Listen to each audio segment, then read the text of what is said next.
Bonsoir. Vous est-il déjà arrivé de faire un rêve tellement réaliste que vous aviez du mal à savoir si c'était seulement un rêve ou la réalité, ou alors de vivre des moments dans votre vie de tous les jours et avoir cette sensation étrange de l'avoir déjà vécu? C'est précisément ce genre de situation que vivent certains personnages dans les chroniques de minuit. Bienvenue à vous, voyageurs de la nuit. Installez-vous confortablement. Préparez-vous pour un voyage au cœur de l'imaginaire et du monde des rêves. Je vais vous raconter l'histoire de Hans Müller.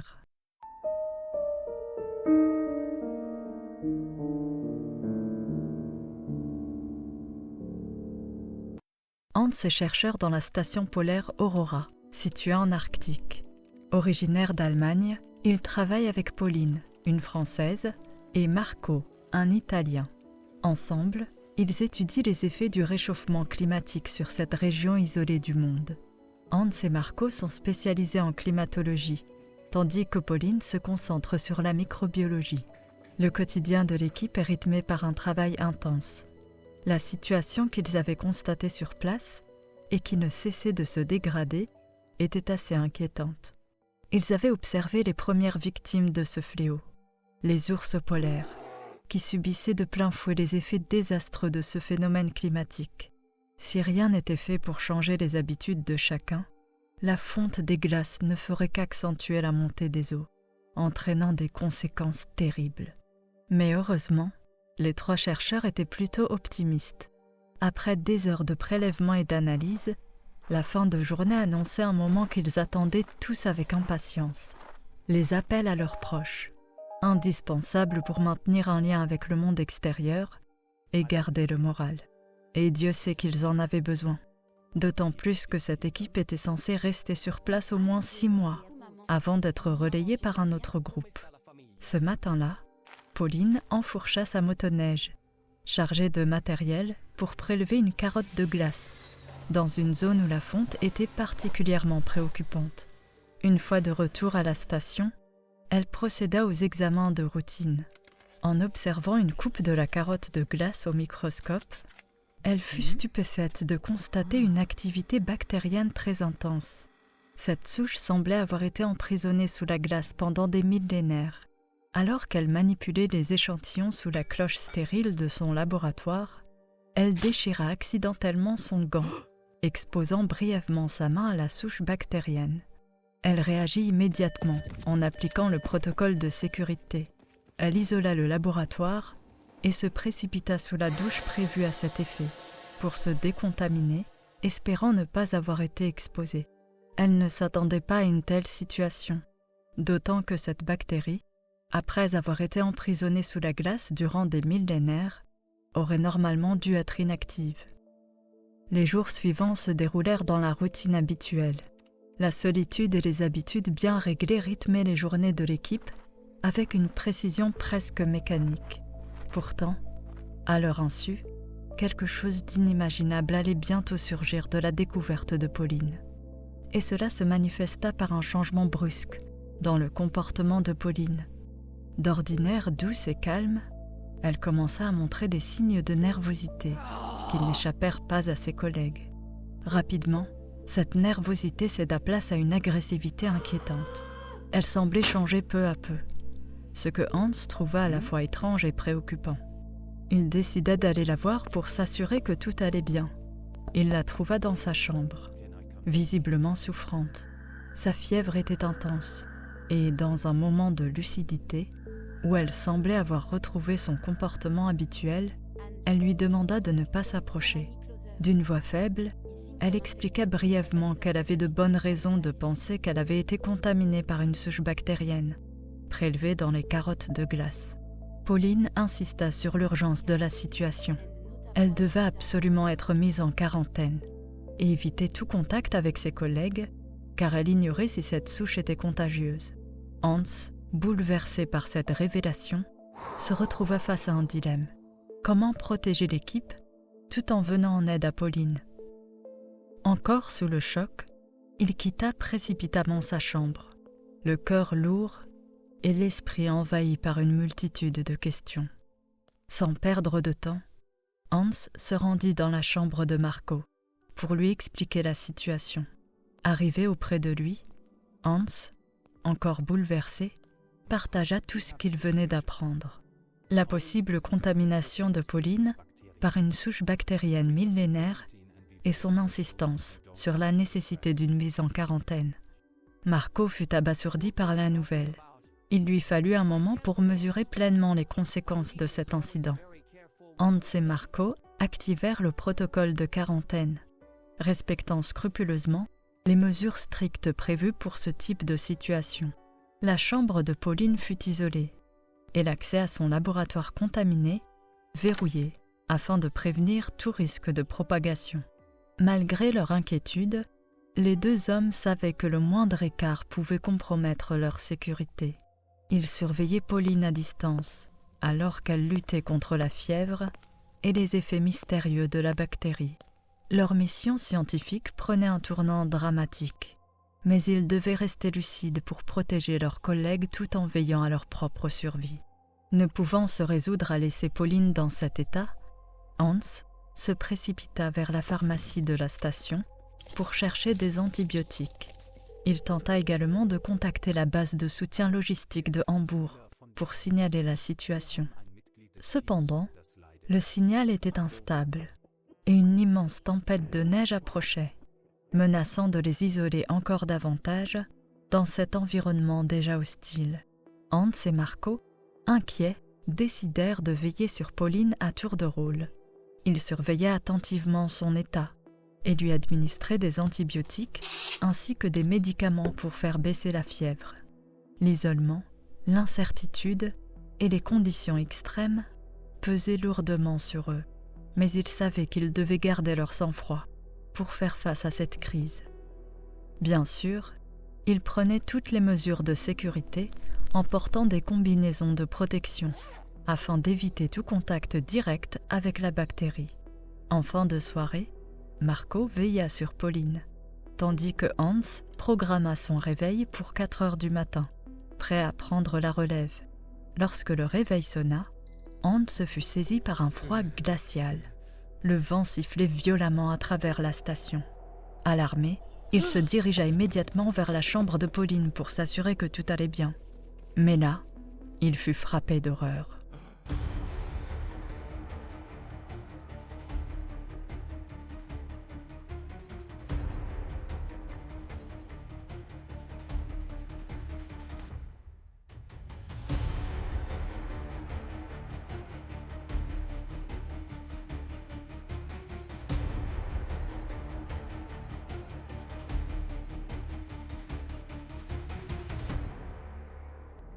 Pauline avait disparu et Marco gisait au sol, visiblement assommé, avec une plaie à la tête. Il vérifia son pouls et fut rassuré de constater qu'il respirait encore. Il se dirigea ensuite vers le couloir menant à la sortie, cherchant l'origine de ce froid anormal. Arrivé à l'entrée de la station, il découvrit, avec stupeur, que la porte était grande ouverte. Pauline était manifestement sortie. Mais ce qui le bouleversa davantage, c'est qu'elle n'avait pris ni ses bottes ni son manteau. Par ces températures extrêmes, pouvant aller jusqu'à moins 40 degrés, il était improbable qu'elle survive plus de quelques minutes. Hans referma la porte précipitamment et courut au chevet de Marco. L'homme, qui avait repris conscience, semblait aller bien. Isolé par une tempête de neige déchaînée, les deux hommes savaient qu'ils ne pouvaient compter que sur eux-mêmes. Hans proposa de partir à la recherche de Pauline, mais Marco tenta de l'en dissuader, affirmant que sortir dans de telles conditions était une pure folie. La visibilité ne dépassait pas 2 mètres. Hans, pourtant, insista. Pour lui, il était évident que Pauline, probablement en plein délire causé par la fièvre, risquait sa vie. Il déclara avec détermination que, si les rôles étaient inversés, Pauline n'hésiterait pas à leur porter secours. Avant de partir, les deux hommes tentèrent de transmettre un message à leurs bases respectives. Mais le signal restait désespérément mauvais. Résolus à ne pas abandonner, Hans utilisa son ordinateur portable pour enregistrer une vidéo. Il y détailla la situation, espérant que ce message atteindrait un jour sa destination et qu'il permettrait l'envoi de secours. Déterminés à retrouver Pauline, ils quittèrent la station à bord de leur motoneige, espérant avancer plus facilement à travers ce désert de glace hostile. Cependant, les conditions étaient bien plus extrêmes qu'ils ne l'avaient imaginé. Le vent hurlait, chargé de neige qui brouillait leur vision, tandis que le froid mordant s'infiltrait jusque dans leurs os malgré leur combinaison. Après seulement quelques mètres, la motoneige refusa d'aller plus loin, son moteur étouffé par les températures glaciales et la neige compacte. Face à la menace grandissante et au risque de se perdre dans cette immensité blanche et impitoyable, les deux hommes furent contraints de rebrousser chemin. Leur retour à la station fut marqué par un mélange de désespoir et de frustration. Mais ils savaient qu'ils devaient reprendre des forces et élaborer une nouvelle stratégie, car Pauline était toujours là, dehors, seule, dans un environnement où chaque minute comptait. De retour à la station, Marco éclata de colère, reprochant violemment à Hans de ne pas avoir écouté ses mises en garde. La tension était tellement forte qu'Hans crut un instant que Marco allait en venir aux mains. Faisant preuve de sang-froid, il tenta de calmer la situation. Mais Marco, toujours furieux, quitta la pièce en claquant la porte avec fracas. Accablé par les événements, Hans se prit la tête entre les mains, submergé par la gravité de la situation. Il se dirigea ensuite vers ses quartiers pour tenter de contacter quelqu'un via la radio. Après de nombreuses tentatives infructueuses, il parvint finalement à capter le signal d'un village inuit, situé à plusieurs centaines de kilomètres de la station. Il décrivit rapidement la situation à son interlocuteur, mais la mauvaise qualité du signal entrecoupait la conversation, rendant son message difficile à comprendre. Alors qu'il s'efforçait de maintenir la communication, un bruit sourd et assourdissant retentit depuis le laboratoire. Pris de panique, Hans se précipita pour découvrir que Marco, dans une rage incontrôlable, avait mis à sac toute la pièce. Le désordre reflétait une violence presque animale. C'est alors que Hans fit un terrible constat.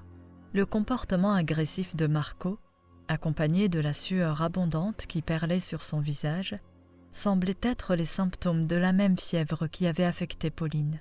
Convaincu qu'il s'agissait d'une contamination par la mystérieuse bactérie, Hans n'eut d'autre choix que de l'enfermer dans le laboratoire pour sa propre sécurité. Il espérait ainsi prévenir toute autre tragédie, en évitant que Marco, dans son délire, ne quitte la station et ne rencontre un sort funeste. Marco, enfermé dans le laboratoire, restait visible à travers la baie vitrée, permettant à Hans de suivre l'évolution de son état. Au fil des heures, Marco semblait s'enfoncer davantage dans une spirale infernale. Son comportement oscillait entre des cris de rage incontrôlables et des moments de délire causés par la fièvre. À certains instants, Hans croyait même discerner des grognements, semblables à ceux d'une bête sauvage, piégée contre son gré. Bien que la nuit soit déjà bien avancée, Hans décida de veiller sur Marco, déterminé à ne pas céder à la fatigue. Il s'accrochait à l'espoir que les médicaments, administrés plus tôt, lors d'un bref instant de calme, finiraient par agir et ramèneraient Marco à son état normal. Mais lorsqu'il retourna vérifier son état, Hans fut pétrifié d'horreur, en découvrant Marco, debout, immobile, le regard fixé dans le vide. À la vue de Hans, Marco se mit soudain à grogner et à hurler, frappant avec une violence inouïe contre la baie vitrée. Hans ressentit une peur viscérale, une terreur profonde comme jamais auparavant. Sous ses yeux, l'apparence de Marco commença à changer. D'abord, Hans pensa que la fatigue et le manque de sommeil lui jouaient des tours. Mais très vite, il dut se rendre à l'évidence. Marco se transformait en une créature imposante et terrifiante, évoquant avec une étrange familiarité une ancienne légende profondément ancrée dans les croyances inuites, entendue un soir dans un pub du village. Selon les légendes, cette créature, appelé Nanurluk, était une manifestation des esprits de la glace, les gardiens du monde arctique. Les récits racontaient que ces êtres mystiques, protecteurs mais impitoyables envers ceux qui transgressent les lois de la nature, avaient le pouvoir d'invoquer une transformation pour punir les intrus. Ils symbolisaient la justice de la nature, et leur apparition était souvent associée à des tempêtes violentes, interprétées comme des avertissements. Le Nanurluk possédait une fourrure d'un blanc pur aux reflets argentés, parfaitement adaptée à l'immensité glacée où il se fondait. Ses yeux luminescents reflétaient la lumière, comme ceux des créatures nocturnes, idéales pour les longues nuits de l'Arctique. Ses griffes acérées, robustes et puissantes, servaient autant à se défendre qu'à creuser dans la glace, que ce soit pour chasser ou trouver refuge dans ces terres hostiles. Hans comprit alors que la mystérieuse bactérie trouvée par Pauline pouvait être interprétée comme une ancienne malédiction, liée aux esprits de la glace. Cette malédiction avait invoqué une présence mystique chez les humains infectés, les transformant en gardiens légendaires chargés de protéger l'Arctique. Avec une force surhumaine, Marco brisa la baie vitrée et se précipita vers la sortie de la station. Hans resta figé sur place, incapable de réagir, paralysé par la peur. Une vérité terrifiante s'imposa alors à lui. Pauline et Marco avaient été exposés à cette malédiction biologique, provoquant une mutation irréversible. Dévasté, Hans se demanda avec angoisse si le même sort l'attendait. Était-il condamné à subir cette transformation ou restait-il une chance qu'il soit épargné? Dehors, la tempête de neige semblait enfin se calmer. Mais Hans restait submergé par l'agitation et le stress provoqué par les événements récents. Perdu dans un tourbillon de doute et de désarroi, il était incapable de retrouver son calme. Soudain, un crépitement éclata à travers la radio, brisant le silence oppressant. Quelqu'un tentait de le joindre. Il s'agissait d'un Inuit d'un village situé à plus de 500 km de la station. L'homme informa Hans qu'une équipe de secours était en route et qu'elle arriverait le lendemain. Hans espérait désespérément que ce ne serait pas trop tard. Mais, submergé par une révolte qu'il ne parvenait plus à contenir, il saisit la radio et, dans un accès de rage, la fracassa violemment contre le mur. Effrayé par son propre geste, Hans se demanda avec angoisse s'il était lui aussi contaminé. Submergé par la panique, il courut à l'infirmerie et s'injecta tous les antibiotiques disponibles, espérant qu'une administration intraveineuse suffirait à endiguer l'infection. Peu après, son cœur s'emballa à un rythme alarmant. Pris de vertige, Hans s'effondra sur le sol. Le lendemain matin, le rugissement des motoneiges se fit entendre, annonçant l'arrivée des secours. Un médecin, accompagné de 3 habitants du village inuit, se précipita à l'intérieur de la station. Ils inspectèrent chaque pièce, mais ne trouvèrent personne. L'un d'eux alerta les autorités, signalant que la station était totalement vide et que les 3 chercheurs étaient portés disparus. À l'intérieur, la station Aurora était en ruine, comme si une bête féroce avait tout dévasté. Un des sauveteurs, troublé par la scène, évoqua la possibilité d'une attaque d'ours polaires. Tout indiquait que les chercheurs avaient quitté la station précipitamment, sans prendre le temps de s'habiller chaudement ni même chausser leurs bottes. Avec la tempête de neige, retrouver des traces laissées par les disparus semblait presque impossible. L'un des sauveteurs découvrit une touffe de fourrure blanche coincée dans la porte d'entrée. Cette découverte semblait renforcer l'hypothèse d'une attaque d'ours polaires. Cependant, un autre Inuit, en examinant des empreintes plus éloignées, resta perplexe. Ces traces ne ressemblaient à rien de ce qu'il avait pu observer auparavant. Déconcertés par les empreintes inhabituelles et les signes de chaos au sein de la station Aurora, les sauveteurs décidèrent de poursuivre leurs recherches à l'extérieur, malgré les conditions toujours difficiles. Avec la tempête qui s'était calmée, ils suivirent les empreintes qui s'effaçaient peu à peu dans la neige. Après plusieurs heures de marche, ils atteignirent une crevasse profonde, bordée par des falaises glacées. Là, les empreintes s'arrêtaient brusquement, comme si quelque chose avait été avalé par l'abîme. Une étrange sensation les traversa. L'un des Inuits murmura à voix basse « Les esprits de la glace ». Troublés, les sauveteurs échangèrent des regards hésitants, avant de poursuivre leur inspection, déterminés malgré tout. Dans cette crevasse, les sauveteurs découvrirent un fragment de matériel provenant de la station Aurora, recouvert de poils blancs gelés. Les empreintes semblaient descendre dans l'obscurité profonde, mais aucun des hommes n'osa s'aventurer plus loin. Tous savaient que l'Arctique était une terre de mystère, où la nature dépassait de loin toute compréhension humaine. De retour au village, les sauveteurs rapportèrent leurs trouvailles, mais personne ne parvint à expliquer ce qui s'était réellement produit. Toutefois, l'un des sauveteurs, en fouillant les débris dans la station, trouva l'ordinateur portable de Hans et découvrit la vidéo qu'il avait enregistrée. Dans ce message désespéré, Hans décrivait les symptômes inquiétants de Pauline et Marco, ainsi que la possibilité d'une contamination par une bactérie ancienne. Cette révélation permit au secours de comprendre qu'un élément biologique d'origine mystérieuse, interprété par certains comme une malédiction ancestrale des esprits de la glace, pouvait être à l'origine de la tragédie. La station fut alors placée en quarantaine et décontaminée par des équipes spécialisées. Pendant ce temps, dans les récits locaux, une autre histoire émergea, celle d'une bactérie maudite réveillant les esprits de la glace et transformant les humains en gardiens légendaires de l'Arctique, tels que le Nanurluq, symbole de la justice naturelle et de la puissance sauvage.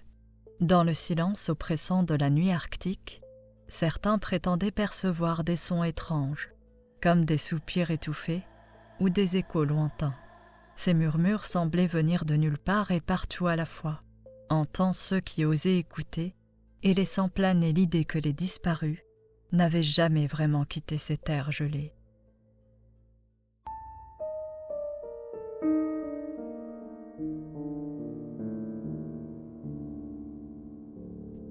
Merci d'avoir suivi cet épisode. N'hésitez pas à mettre un pouce bleu et à vous abonner. Quant à moi, je vous dis à bientôt pour un nouvel épisode des Chroniques de minuit.